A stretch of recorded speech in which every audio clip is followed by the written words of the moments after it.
Hola, hola, buenos días. Nuevamente bienvenidos a un nuevo episodio de Mentes Soberanas. Mi nombre es Maribel Mora y hoy nos acompaña Jorman. Hoy está de presentador conmigo. Y cuéntame, Jorman, ¿cómo estás? Hola, ¿qué más, Mari? ¿Cómo estás? Nuevamente por acá, Me encanta. en este espacio que me encanta, hablando de temas particulares, de temas que nos gusta a todos, ¿cierto? Pero, ¿qué piensas tú de los hijos? Cuéntame. ¿Qué pienso de los ¿Qué hijos, piensas de los hijos tú que Jorman? eres mamá? Yo que soy mamá, no, los hijos son maravillosos. Traen muchos pros, ¿cierto? Pero cuéntame tú, ¿a quién nos traes hoy de invitada? Pues yo no soy papá, pero soy tío, pero queremos hablar sobre crianza, ¿cierto? Y para esto yo le pedí el favor a alguien muy especial para mí, profesora yo soy trabajador social, ella fue profesora mía en la universidad, que aprecio muchísimo y que hoy aceptó la invitación, pero yo creo que ella se nos presente y nos cuente quién es. Muchísimas gracias por la invitación. Buenos días para todas y todos. Mi nombre es Natalia Berrío Mosquera, soy psicóloga de profesión, también madre de dos, una grande y uno muy pequeño. Tengo dos hijos y también soy mamá de dos gatos. Entonces la familia cada vez más se vuelve grande y me he desarrollado como tal trabajando en universidades. Trabajo en la UAN y en la Universidad del Quindío, y especialmente con niños, niñas y adolescentes. Ok, súper bienvenida. Muchas gracias por aceptar la invitación. Y qué rico porque entonces nos va a poder hablar desde varias perspectivas, ¿cierto? Tanto profesional como mamá y con ese rol también como ese rol también de animalista, ¿cierto? Porque definitivamente también es una forma de crianza con esos animalitos y en el rol con los hijos y hoy que eres profe pues de chicos, adolescentes y demás, o sea, tienes la experiencia pues como para tocar ese tema tan importante. Sí, cuando hablamos de este tema yo dije, ¿a quién podemos invitar? Y yo dije, no, la profe Nata, porque yo, pues aparte de que fue mi profe, también pude participar con ella en un proyecto que hicimos en Miraflores Bajo con niñas y niños y adolescentes, que fue un proyecto muy chévere, muy interesante, que aprendí muchísimo de esas dinámicas, de ese relacionamiento con los niños, niñas y adolescentes, porque a veces no es fácil, a veces uno cree que acercárseles y que ellos se van a abrir y a contarles o no, eso es complejo. Pero antes de entrar en todo ese tema de materia, yo no soy papá, yo voy a dejarlo claro, yo no soy papá, pero yo soy tío, ¿sí? Y en el transcurso la profe conoce un poco, porque cuando estábamos en la universidad, sentarse a hablar con la profe era delicioso porque se podía conversar de muchas cosas y entre eso siempre como esas angustias de qué hacer con mi sobrina, de cómo uno empezara a tomar un rol que no le corresponde, porque pues yo soy el tío, no el papá, pero en las dinámicas familiares mías ese rol de tío cambió a yo soy el tío papá. ¿Cierto? Ella dice, tú eres mi tío papá y yo soy tu sobrina hija. Entonces, ¿cómo es eso? ¿Cierto? De ahorita estas nuevas generaciones, de estos niños, niñas que estamos criando, ¿cierto? Y que a veces las dinámicas se vuelven complejas.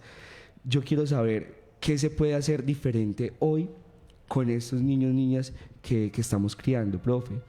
Que a veces se nos vuelve, a mí por ejemplo, yo llego a un punto donde yo no sé qué más hacer, ¿cierto? Porque ellos vienen ya como programados con un chip y sin decir que sé que vulnerar, pero de poder expresar lo que no les gusta, lo que no sienten, pero al mismo tiempo cómo ponerle esos límites a esos niños que estamos criando.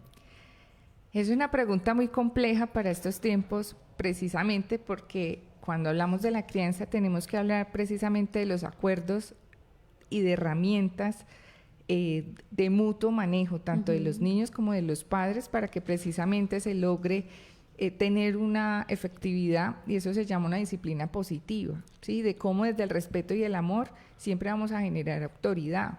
Ha pasado algo hace algunos años, viene ocurriendo, y es precisamente con la interpretación de la norma. Muchos creen que, y eso pasó porque ya los padres dicen, es que el gobierno nos quitó autoridad. Eso es falso, ¿sí? Y eso hay que decirlo también en público porque precisamente la mala interpretación de la norma. La norma existe una norma que es la 1098, que es la infancia y adolescencia, y existe otra norma que es la del maltrato físico. Son dos temas muy diferentes, que sin embargo se articulan. Entonces hay que reconocer que la del maltrato físico, tal cual su nombre, el maltrato físico es cuando ya los padres generan, y lo vemos todo el tiempo en las noticias, donde amarran a los niños, donde no les dan de comer, donde los tienen aislados, calientan cucharas y los queman. Eso es maltrato. Otra cosa es la crianza y lo que se genera a partir de la norma.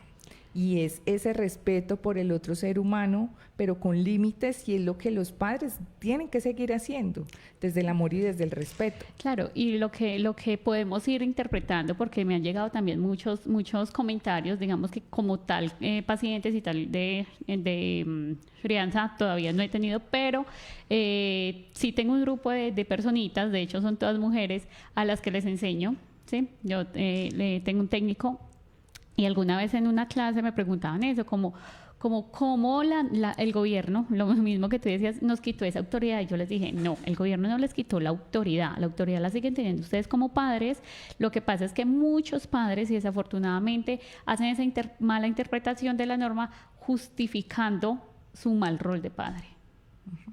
Ahí es importante reconocer, y lo decía ahorita John María, es precisamente cuál es el proceso que vamos a hacer con los niños, cuál es el límite, y es el reconocimiento del comportamiento del niño en el hogar. No sabemos, no existe un manual para ser padres, no hay una receta única, pero sí existen tipos de crianza. Sí, claro. Y casi que la que más se utiliza es la que nos tocó a nosotros, ¿sí? Y siempre es como ¿qué hacía mi papá cuando yo me portaba mal? Sí. ¿Cómo actuaba él? ¿Cómo puedo hacerlo yo ahora con mi hijo? Esa no es una buena práctica, porque antiguamente siempre era el maltrato físico, ¿sí? Sin llegar a extremos, pero si le preguntamos a nuestros abuelos, otras serían las historias, porque a los abuelos sí les tocó otro tipo de crianza, ¿sí? El ramal, utilizaban... De hecho... el de donde guardan el machete, también. De sí. Hecho, eso yo creo que lo escuchamos todo el tiempo, ¿cierto? Que nosotros... de padres, nuestra generación de padres, entonces somos los padres ya, hablamos, escuchan esas palabras de amor, de un te amo y demás. Por ejemplo, en mi caso, mis padres, yo hasta el momento, sé que mis padres me quieren, ¿cierto? Pues mi papá murió hace mucho tiempo, pero mi mamá sé que hace todo por mí, pero mi mamá una palabra de afecto se le dificulta muchísimo, ¿sí? Como decir un te amo, nunca se lo he escuchado.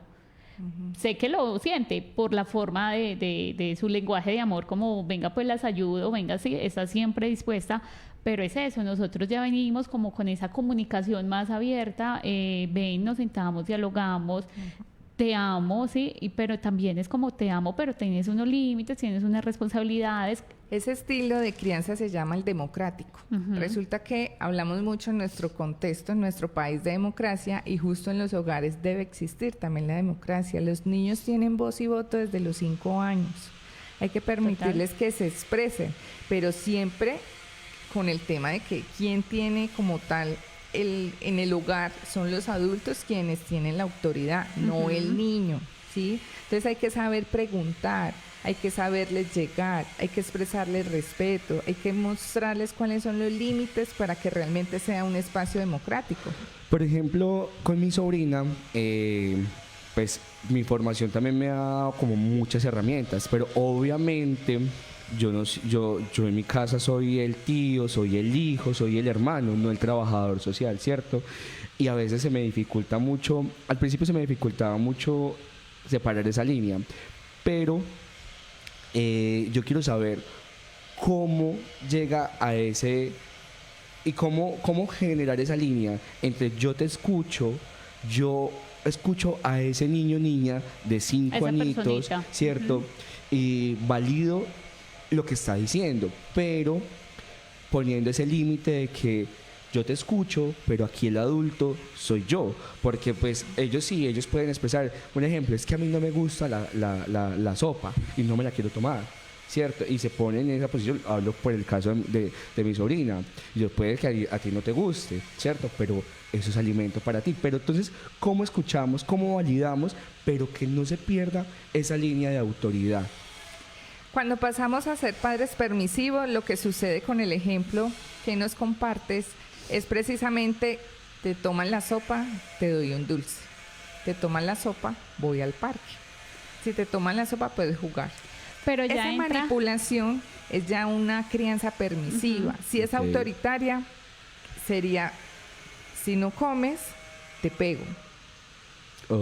Si no comes, no sales. Pero firmeza y la forma de expresión de los adultos, con miedo, ¿sí? O sea, con tanta autoridad que le causa es miedo a los niños. Cuando hablamos de ese tipo democrático de crianza, es precisamente una comunicación bidireccional. ¿No quiere sopa? ¿Por qué no quiere la sopa? ¿Qué no te gusta de la sopa? Darle la posibilidad de expresarse, de que diga, ¿por qué no quiere esa sopa? Me sabe extraño, nunca había probado algo que tiene la sopa. Es que yo no tomo sopa porque mi mamá no la toma. También el ejemplo. El ejemplo también es vital. Eso típico. Es una característica democrática. Yo no le puedo decir, báñate temprano cuando la mamá se baña a las 4 de la tarde. Y siento que ahí como padres cometemos un error grandísimo, porque desde el ejemplo les hablamos muchísimo a ellos, ¿sí? Te pongo el ejemplo, en mi caso, a mí no me gusta el mondongo en ninguna presentación, ¿sí?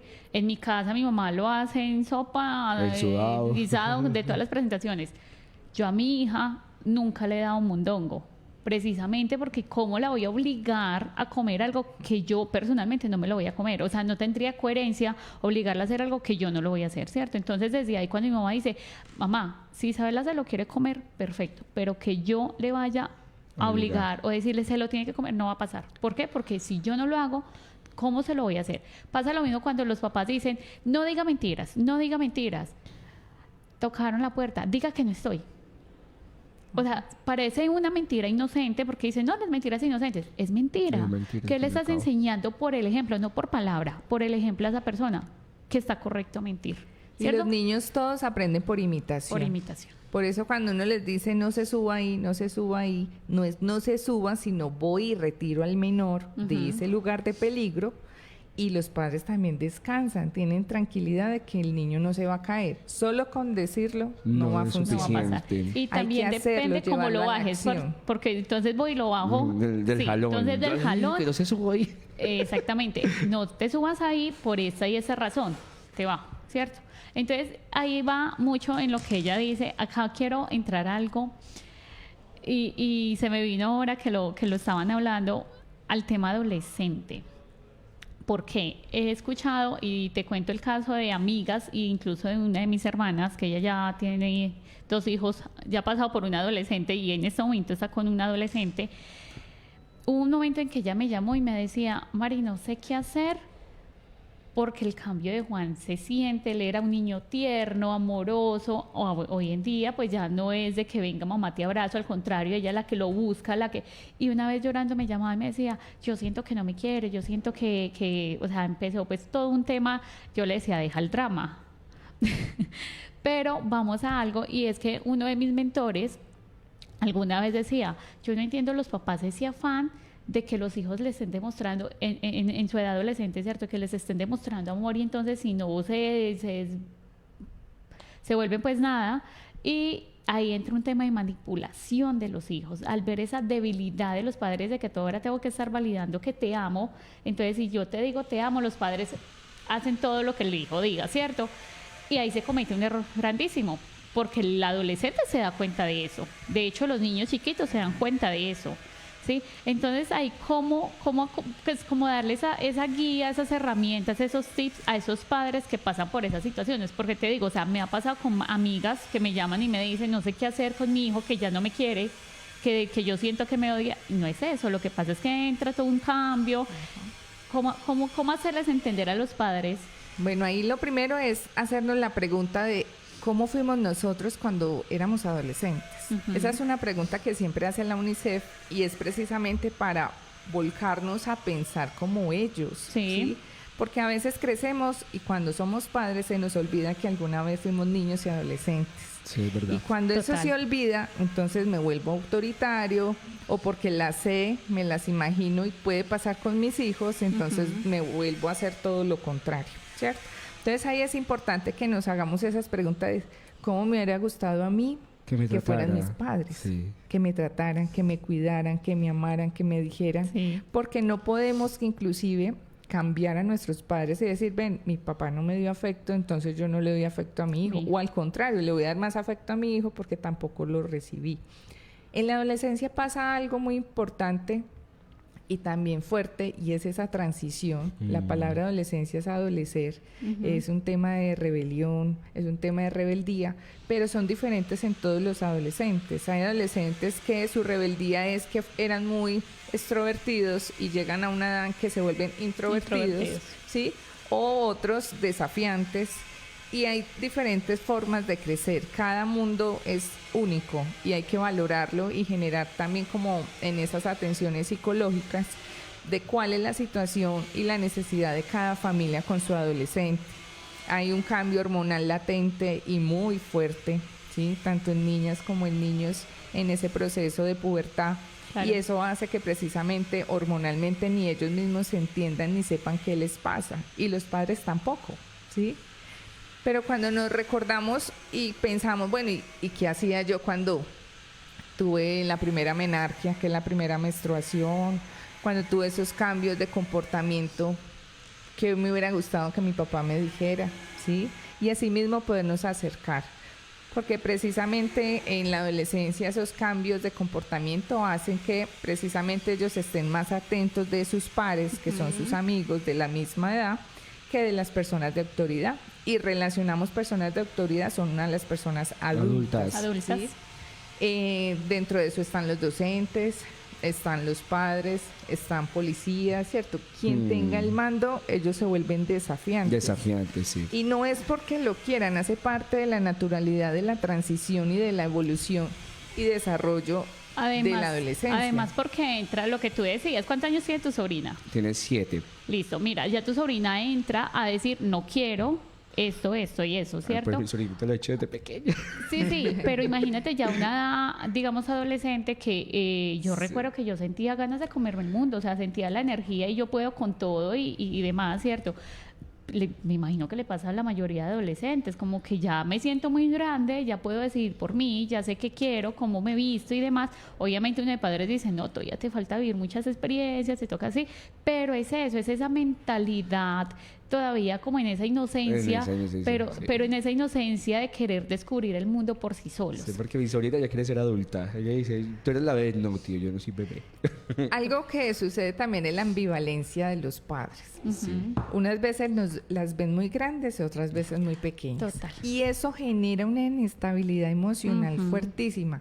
Y es, tú puedes lavar la loza, es que ya estás muy Ya grande. estás muy grande. Y puedo salir, no estás muy pequeña. Entonces los Exacto. niños son como, bueno, soy Bueno, grande o sí, soy claro. pequeña. Sí, Realmente, ¿qué es lo que buscan los padres? Y ahí la pregunta es más a las parejas o si son madres solteras y bueno, la forma de tipología familiar que tengan en este momento y es cómo estoy criando a mis hijos. Me gusta hablar con ellos, que ellos decidan, pero ojo con esas decisiones, no hay que dejar que ellos decidan solos. Para eso tienen como tal el acompañamiento de los padres, que son los guías y la orientación, hasta que ellos ya puedan crecer y tomar sus propias decisiones. Lo vivimos cada uno de nosotros. Pero si no tenemos esa compañía va a ser muy difícil el poder como salir y decir, uy, no, gracias a mis papás. Exacto. Uno cuando va y escucha historias muy lamentables en la radio o en las noticias y luego lo comentan no sé, montada en un taxi, dice, se dio cuenta de tal noticia, siempre dicen lo que hablábamos al inicio, la norma es para cumplirla, la norma hay que llevarla a término si se está generando una negligencia en el caso de los menores, si los padres también están generando alguna otra situación y también si los menores, o sea, es que la norma es tanto para padres también como para los hijos. Y ahí yo quiero hacer un aporte, porque, por ejemplo, yo me he encontrado con casos en el que, por ejemplo, es que llega el hijo y dice, es que usted no me puede decir, es que usted no me puede, ¿por qué? Porque es que yo tengo derechos y está bien, tiene sus derechos. Y usted no puede, tiene que dejar hacer lo que yo quiera. Prácticamente esas son las palabras que utilizan, ¿cierto? Y llegan los papás y también ya se exceden y es que, ay, es que a mí me pegaban y pues yo no le quiero pegar. Y es que muchas veces no es de pegar, sino de, ven, yo te pongo los límites, ¿cierto? Pero es que también ahorita que hablamos de tipologías familiares, en los hogares, y por ejemplo en el caso de mi sobrina, vive con mi mamá, entonces vive con la familia extensa, ¿cierto? Okay. Vive con mi mamá, mi hermana, mi sobrina, y yo no vivo con ellos, pero yo sí entro a jugar un rol de mi mamá, voy a llamar al tío, mi hermana, voy a llamar al tío, y hola Jorman, Isa está haciendo esto y esto y esto, pásenmela. Entonces yo, hola mi amor, la valido, ¿cierto? Pero entonces empezamos a hablar de esos límites también difusos que tienen los niños, niñas, y que cuando llegan a su adolescencia, ¿cierto? Y sí, no respetan las figuras de autoridad, pero es que también como tengo unos límites difusos, yo no identifico quién es mi autoridad. Eso y eso se lo llama puedo encontrar, usurpación de rol. Y eso lo puedo encontrar en el proyecto de investigación en los colegios donde los adolescentes no reconocían las figuras de autoridad, ¿cierto? Porque en su casa no identificaban esas figuras de autoridad. Eso es muy complejo, porque sí, realmente, y vuelvo y le digo, no existe un manual que nos diga cómo ser padres, pero sí lo aprendimos de cómo nuestros padres eran con nosotros. Sí. Y nosotros sabíamos en qué momento, no es tanto el tema de la manipulación, ahorita lo decías, de yo sé en qué momento puedo pedir algo y en qué momento no. ¿Qué sucede? Los padres también tienen sus características, mamá y papá, o mamá, tío, abuela y demás, sí, familia extensa.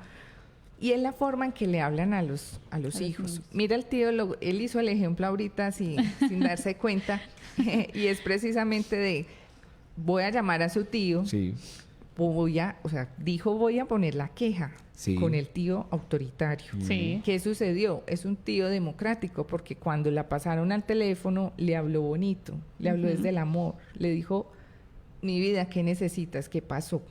Sí. Si el tío le habla de otra manera, le habla, ¿cómo así que usted otra vez se está portando mal? ¿Qué sucedió? Hágale caso a su mamá. Otra sería la historia. ¿Sí? Entonces siempre, y lo dije desde el inicio, necesitamos padres con autoridad, con amor y respeto. Es lo que se pide. No existe como tal otra forma de expresar qué es la crianza. Es llegar a acuerdos, tener límites claros, y la mamá lo puede lograr, siempre y cuando también con la niña tengan una negociación, una mediación, se sienten y revisen, ven, ¿qué está ocurriendo? ¿Cómo me ves tú? Yo no soy mala, o me ves muy enojada, o sea, que lo puedan hablar. El manejo de las emociones en la actualidad es lo que está generando precisamente el mal manejo de las emociones. Por eso ahora en los colegios solicitan que les estén enseñando a los niños inteligencia emocional, porque sí, los niños se frustran con mucha facilidad. Con mucha facilidad. Y sí, más los de ahora, porque ¿qué pasa? Y es que no tienen tolerancia a la frustración, porque la frustración se la pasan, está frustrado, tenga el celular. Entonces no le dan el espacio para que imaginen, desarrollen. En el caso, por ejemplo, de mi sobrina, yo la llevo a la frustración, ¿sí? Es de, tío, préstame el celular. No. Tío, desbloqueame la tablet. No, porque yo tengo el control parental de la tablet, porque mi hermana quiso comprarle una tablet a la niña, que porque la necesitaba. Y le dije, no la necesita, ¿cierto? Pero pues son decisiones en las que yo ya no puedo meter. Pero yo le dije, listo, ya le compró la tablet, yo tengo el control parental, ¿cierto? Porque obviamente tengo un pensamiento totalmente diferente en cuanto a la tecnología, y mi sobrina está aburrida, desabúrrase. Yo le dije, tío, estoy aburrida. Y yo, desabúrrase. Allá tiene juguetes, allá tiene la cocinita, allá tiene... Y entonces, ¿ya llevó a su sobrinita a ver Toy Story? No, todavía no. Y entonces cuando yo la veo al momentico, está por allá en la habitación, jugando con sus peluches, con sus cosas. Y yo digo, amor, ya toda sigue aburrida. No, tío, ya no. Porque es lo mismo, no permitimos que los niños de ahora se aburran. Hablando de Toy Story, lo hablábamos anteriormente en otro episodio de la película Intensamente, ¿cierto? normalmente se toma como así una película más de Disney, ¿cierto? Cuando ya entramos realmente a verle la lógica a la película, uno dice, wow, no, esta película ni siquiera es para niños, es para adultos.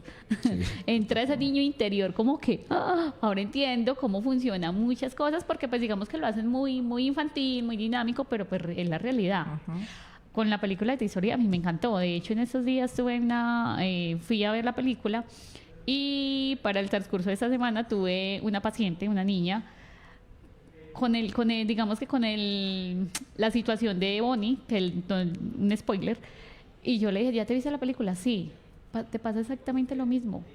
Entonces ella quedó como que, ahí entendió muchas cosas y yo, es eso. Porque justo la película está enfocada en temas tecnológicos, en cómo los niños tan pequeños les pasan los dispositivos porque los papás están ocupados, o que para que el niño pueda almorzar bien, y está almorzando es re mal, porque no almorzamos con pantallas, no almorzamos distraídos, porque se pierde realmente la función esencial del alimento y es la nutrición. Sí. Entonces, por eso se vuelven hasta ansiosos, hasta nosotros. Sí, claro. Sí, porque nos pasa como adultos, que al tiempo tengo que contestar algo y tengo la comida ahí. No, o contesta o come, pero no haga las cosas, las dos cosas al tiempo. Quiero acá salirme otro poquito de lo que vamos hablando, sino que pienso que es importante porque es un tema que siento que muchos padres están como bueno, ¿y cómo hacemos?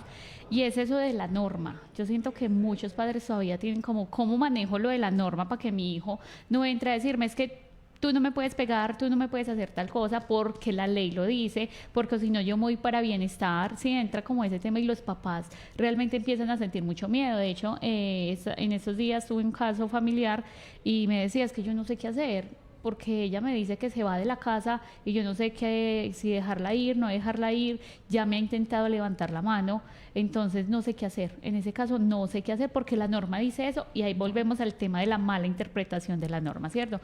¿Cómo darle como eso? No sé si esa guía a los padres en este tipo de situación. Ahí hay que diferenciar dos edades, si es antes de los 14 o después de los 14, porque la norma está muy clara, ¿cierto? Entonces, si son antes de los 14, la potestad y todas las decisiones de los menores deben estar a cargo de los padres. Si eso no es posible, pues existen defensores de familia y también por eso los psicólogos en las comisarías de familia y también en bienestar familiar, ellos aprovechan pues todos estos espacios para darle como tal asesoría a los menores y también a los padres, ¿cierto? Si es después de los 14 años, lo que va a suceder que la responsabilidad de las acciones ya recae sobre el menor de 14, ¿sí?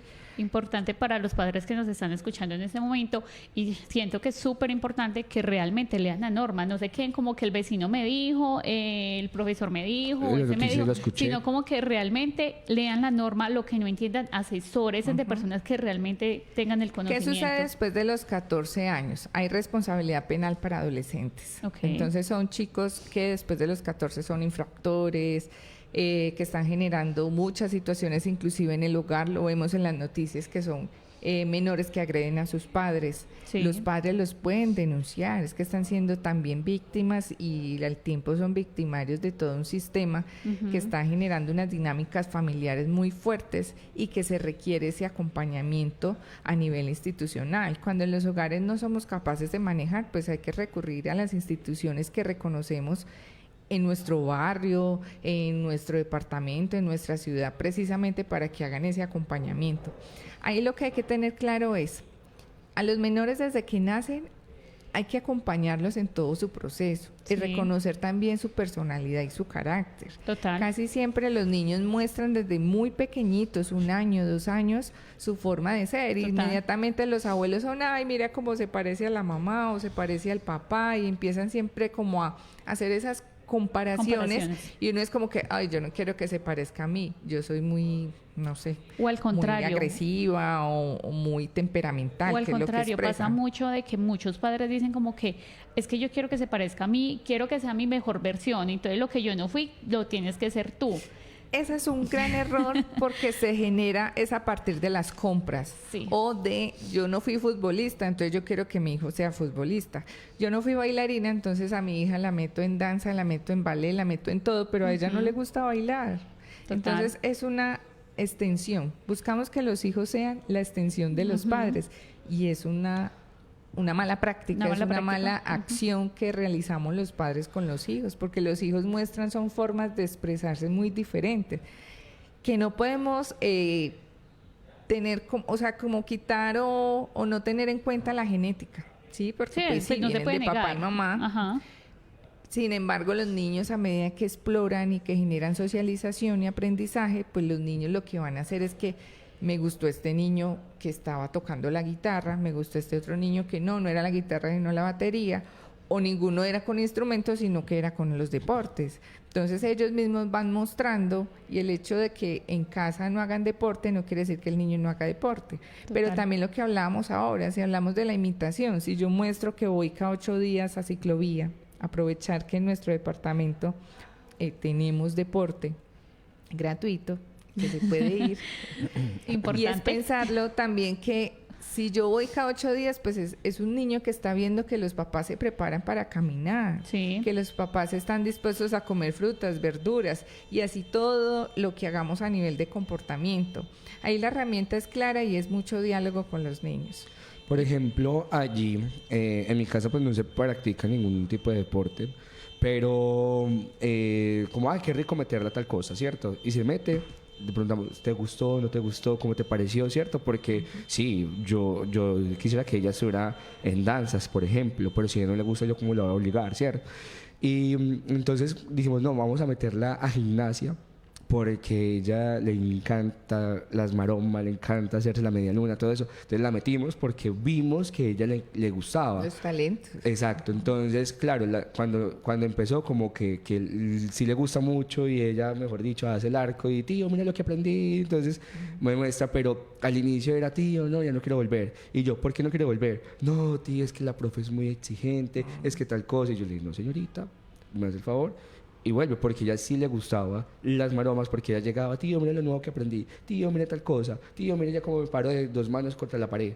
Entonces, claro, pero como la profe era exigente, yo le dije, no señora, eso es disciplina, vaya. Entonces, Claro, mira lo que has dado el ejemplo durante todo el programa y es precisamente reconocer que si en casa no son muy exigentes, lo que van a hacer los menores con Claro. otras personas que le exijan es abandonar. es abandonar, Sí. y yo no. Van a abandonar Sí. precisamente el hecho de que les exijan, que les digan qué hacer y cómo hacerlo. cómo hacerlo. Entonces es como que, no, esta señora no Sí, me agrada. no me agrada muy porque me chévere. exige. Sí. Y pasa pues que ahorita de niña, listo, supongamos que diga, listo, no quiero volver a gimnasia y no vuelva a gimnasia. Y cuando estés en un trabajo, Sí. cuando estés de pronto en la universidad y te llegue el profesor exigente y demás, entonces vas a cancelar la materia o vas a renunciar a esa carrera que realmente es tu pasión. Entonces ahí es donde se les enseña, no, es que tú en el transcurso de tu vida te vas a encontrar con personas que te van a exigir. Esa misma frustración lo que está generando en la actualidad y a temprana edad es ansiedad.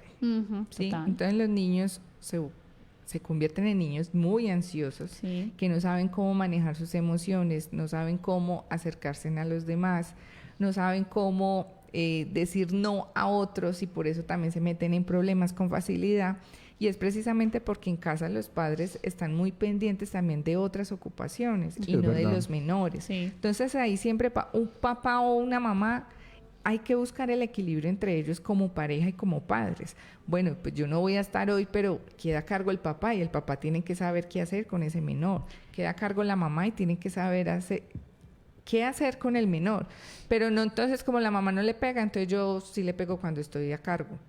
Y los niños reconocen quiénes son más autoritarios y Sí. quiénes son más cercanos, también desde el amor. Por ejemplo, Perdón, algo importante de acá y es que digamos que acá lo estamos hablando en el rol donde hay papá y mamá, en familia donde hay papá y mamá.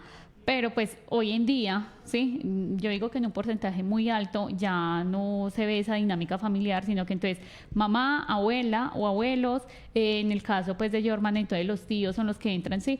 Pero ahí yo siento, o yo pues lo veo de esta manera, ya en un tema profesional, es como, listo, si tú eres la mamá y yo soy el tío, venga, nos ponemos de acuerdo tú y yo como equipo. cómo va a ser la crianza, el manejo pues de ella, porque entonces tú jalas para un lado, yo jalo para el otro, y entonces nos agarramos, somos tú y yo, y ella entonces, ¿a quién me le puedo pegar? O algo según? que escucho mucho y en consulta también, y es, entonces yo soy mamá y papá. Ujú. No, mamá es mamá y Sí. un papá es un papá. Sí.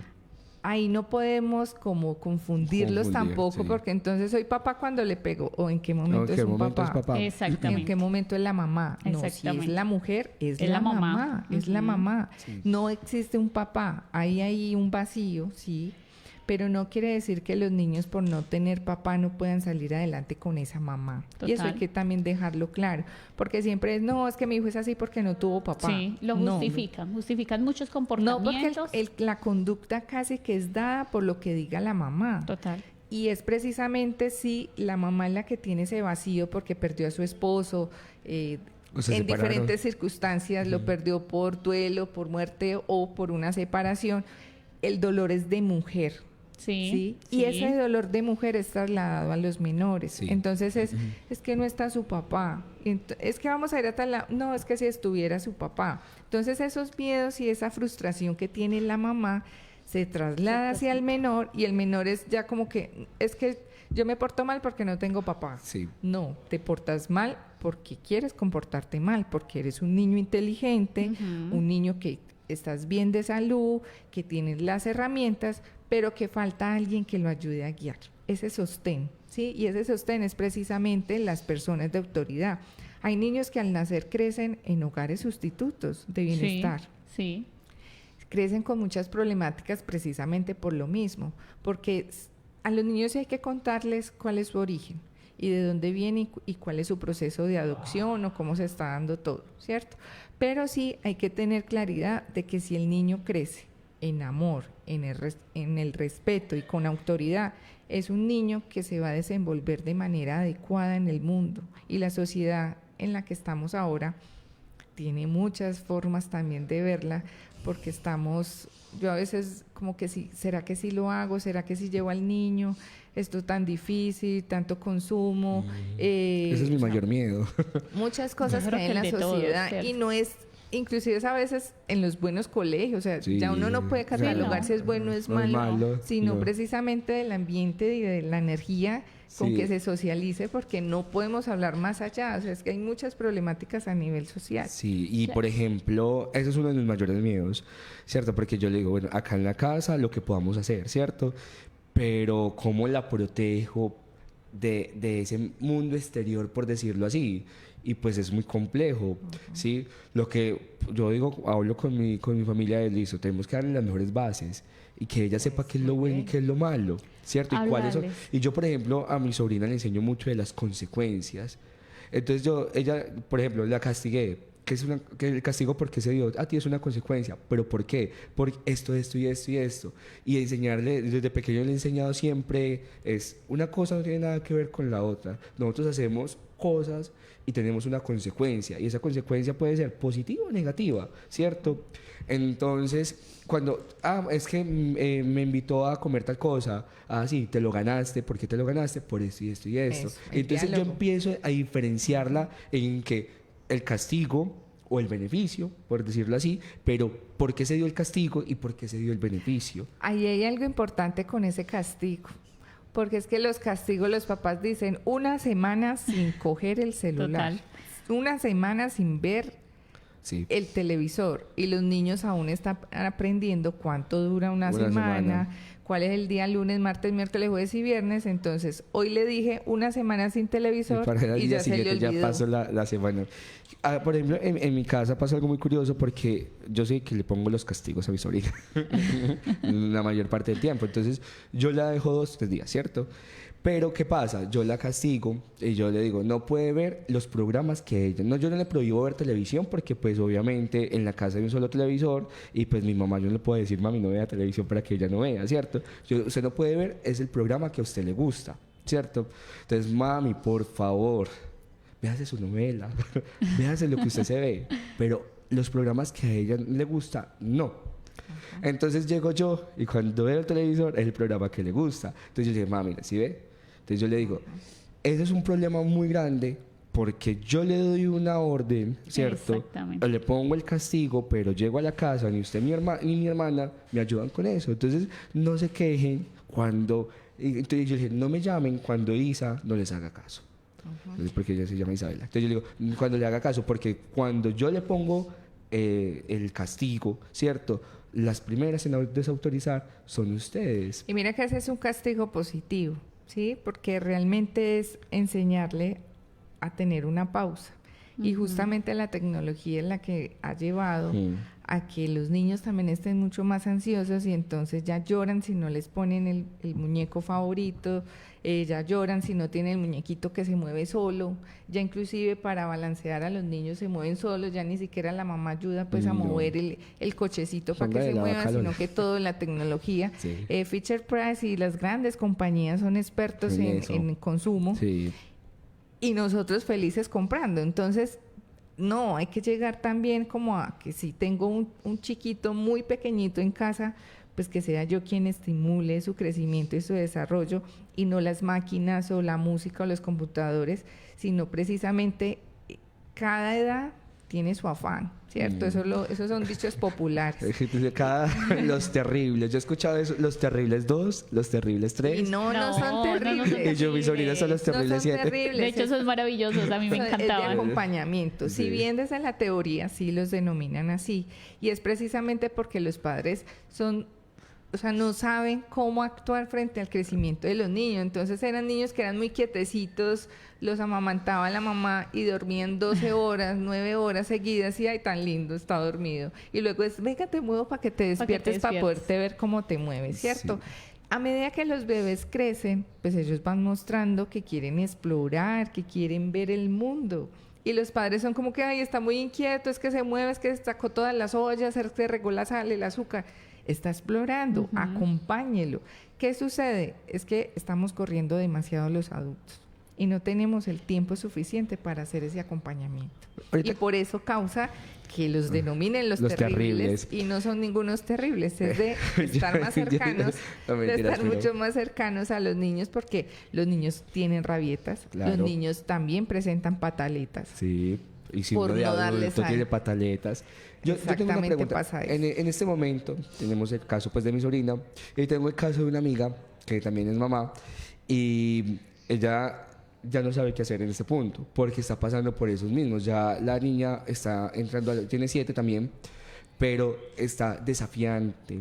Ya incluso está en psicología. Sí, está en psicología y demás, pero sí, utiliza las estrategias, utiliza las herramientas, pero siente que no funciona. Y en la casa hay límites, ¿cierto? Hay acompañamiento, hay escucha. Entonces dice, bueno, yo implemento todo eso, yo implemento lo que me dice la psicóloga, pero sigo en la misma. ¿Y cómo está esa mamá? Ahí la pregunta es más, ¿cómo está la mamá? Ahí me llega a consulta muchos casos de niños de 3 años, de 5 y hasta de 7, pues, de muchas edades, pero precisamente cuando están en esas edades es listo. A los papás les ponemos herramientas para que en casa puedan apoyarse, en colegio también mandamos recomendaciones porque el niño está mostrando una conducta inadecuada, pero ¿para quién? ¿Cierto?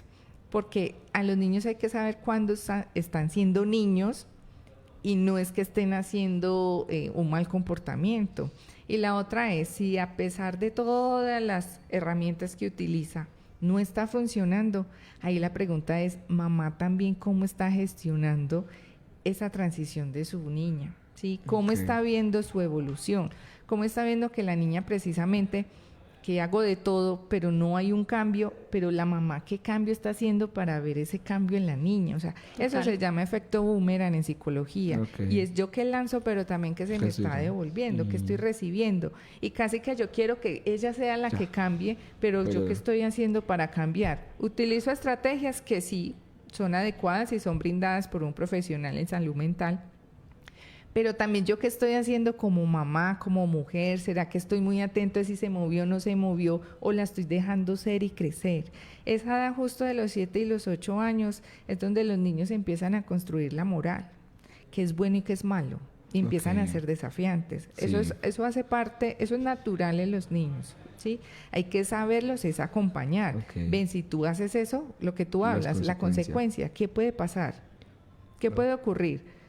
En el momento lo dice, pero el niño va y lo hace. ¿Y qué pasó?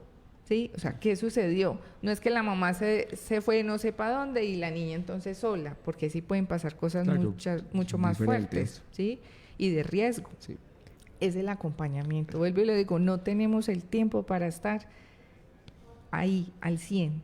Y si vamos a estar al 100, porque pues igual trabajamos, yo también trabajo mucho y tengo un niño de 6 años y entonces mientras yo trabajo en mi computador, a él lo tengo armando rompecabezas, pintando, lo tengo con legos, ahora arma y hace castillos y luego los desarma, eso se desarma hasta solo, que es que medio lo tocó, se desarmó, yo, vuélvelo a armar.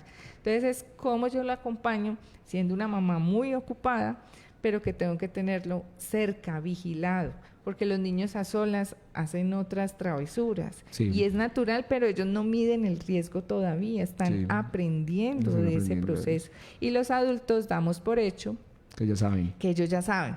Pero ¿por qué te subiste ahí? Yo te lo dije. Sí, me lo dijo hace cuánto. Cuando tenía 3, cuando tenía 2. Y quiero ahí dar un aporte súper importante en lo que hemos estado hablando, y es, primero, digamos que en el ejemplo de tu amiga, ¿cierto? Lo que dice Natalia es en esa introspección, yo como mamá, yo como mujer también, ¿cierto? Porque o somos mamás o somos mujeres, no, es que tenemos el rol de todo. Entonces yo también, porque entramos en un error de que somos los padres, entonces el aceptar que cometemos errores nos cuesta muchísimo porque somos la autoridad, somos los mayores, entonces nosotros somos ley, ¿sí? Pero también cometemos errores, entonces bajo esos errores, ¿yo qué debo de cambiar para cambiar esta relación? Porque de eso se trata, de esa reciprocidad, ¿cierto? De que yo te doy para poder recibir, pero yo no puedo esperar recibir sin dar. Entonces también es como ese cambio, pero ven, yo me autoanalizo y si no, entonces yo soy la que necesito ir a terapia para poder adquirir esos conocimientos, para poder entender mis emociones, para poder entender cuál es mi dinámica en relación con mi hija, ¿sí? Y entender que esa personita es completamente diferente a mí, ¿sí? Desde ahí ya entraría como listo, esas herramientas, ¿por qué no están funcionando? No son las herramientas como tal, es cómo las estoy realmente gestionando, ¿sí? Y otra cosa que también mencionaban es como, exactamente, yo tengo una niña en la casa, pero le exijo como adulta, ¿sí? Entonces, desde ahí también cometemos, digamos que esa mala práctica de yo, como lo pienso como adulta, esa palabra de suponer, supongo que ella lo está pensando igual que yo. Entonces, el ejemplo que acabas de dar, no te subas ahí. Pero es que no me lo habías dicho que no me podía subir. No, es que tú lo debiste haber pensado. No pasa. ¿Sí? Entonces, entender que ellos en ese momento también tienen esa mentalidad de niños, incluso los adolescentes tienen todavía esa mentalidad de niños y ellos también están en esa exploración. Cada edad tiene su etapa de exploración igual, ¿sí? Y cada edad también tiene como su proceso de desarrollo y de maduración cerebral. Total. Casi que llegamos a una edad de más de 18, 19, 20 años y aún nuestro lóbulo prefrontal, que es el de toma de decisiones, resolución de conflictos, está todavía ahí no se aprendiendo. De madurar. Sí, exactamente, y es para toda la vida que nuestro cerebro está generando conexiones neuronales, mayor plasticidad, y pasan dos cosas. Una se subestima la inteligencia de los niños. Sí. Entonces, ellos no saben, ellos no se enteran. Ellos no saben. Y la otra, ellos también él sí lo sabía. O sea, unas veces los niños no son inteligentes y otras veces son demasiado inteligentes. Total. No, papás, hay que empezar como, venga, reconozco, mi hijo es inteligente para su edad. Para su edad. Cada edad tiene un cambio neuronal, un desarrollo de comportamiento, de emociones, de reconocimiento, y es en cada edad. Yo tengo una pregunta, porque obviamente yo lo he hecho, y es, por ejemplo, ¿en qué momento se valida, sí, esa emoción del niño, pero sin perder esa autoridad? Lo digo y voy a poner el ejemplo porque me ha pasado con mi sobrina, que llegó a un punto donde no sé qué hacer, ¿cierto? Y es, por ejemplo, yo la valido a ella lo que está sintiendo, ¿cierto? Y yo, mira, ¿qué te pasó? Yo la escucho, ella llora, yo la abrazo, ¿cierto? Pero cuando yo le voy a llamar la atención, obviamente la reacción de ella es llorar, ¿cierto? Y yo, no llore. Pero ¿cómo le valido sin perder mi autoridad?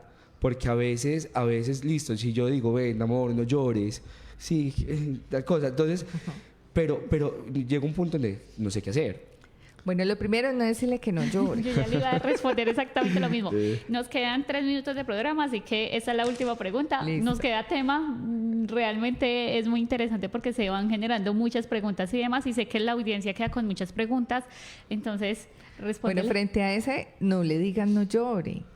Es que vuelvan a la misma pregunta que les hice. O sea, ¿cómo me hubiera gustado a mí, inclusive de adulto, que me ven llorando y me digan que no llore y quiero Exacto, llorar? sí. Entonces al niño le pasa exactamente lo mismo. Está llorando, llora. ¿Por qué estás llorando? La pregunta es, ¿qué necesitas? ¿Sí? ¿Qué ese pasó? llanto, ¿qué quiere decir? Sí. Validarle la emoción es precisamente darle paso a que exprese qué le pasa. ¿Por qué se siente tan mal? Por el castigo. Y empezó a llorar. Entonces, que hable mucho más de eso para poder validar, y ahí no estás perdiendo autoridad, porque le está permitiendo es que sea el niño el que exprese su situación para que él solito, cuando lo habla en voz alta, pueda hacer, eso se llama, eso es un feedback, ¿sí? Una retroalimentación de, venga, esto es lo que está ocurriendo, pero sí, mi tío tiene razón, pero muy por allá lo está pensando. Y es, el tío tiene razón y también por eso estoy llorando, porque estoy triste, porque no voy a poder jugar, porque yo misma me porté mal. Esa situación y todo eso que acabo de decir no sucede una sola vez.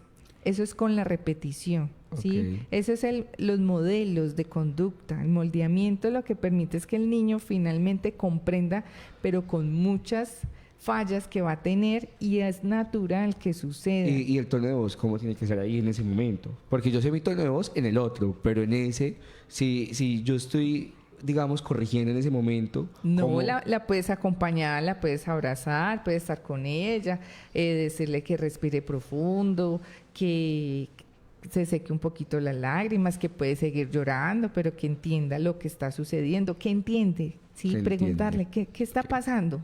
¿Qué está pasando en este momento? Cuando ella diga, no, es que no sé ni por qué lloro, pues ahí sí le toca al adulto explicarle al menor, es que mira, hiciste esto, pasó esto, yo creo que por eso estás llorando. Si estás llorando por eso, si el niño dice no, entonces hay que seguirle hablando hasta que el niño logre clarificar sus ideas y decirle al adulto, sí, eso es lo que me está pasando. Y súper importante esa práctica, Jorman, desde niños, ¿cierto? A ayudarles a validar, ayudarles a hacer esa introspección, porque van a ser adultos que se van a sentar y van a reconocer sus emociones, el qué me está pasando, qué me molesta, qué me gusta, ¿sí? Entonces, súper importante esta práctica. Natalia, muchas gracias por estar acá, muchas gracias por tu conocimiento. Me encantaría pues volverte a invitar, entonces invitadísima para nuestra próxima ocasión, para seguir hablando de muchos temas que realmente a muchas personas nos interesan, ¿cierto? Como padres hay muchas prácticas que pensamos que estaban correctas, pero realmente las manejamos incorrectamente. Jorman, muchas gracias nuevamente por tu acompañamiento. Bienvenido a las veces que quieras. Gracias. Muchísimas gracias a todos, y recuerden, criar desde el amor, el respeto y la autoridad. Así es, gracias. Gracias por la invitación. A ustedes, muchas gracias. Gracias a nuestro máster. Audiencia, bienvenidos a nuestro próximo episodio.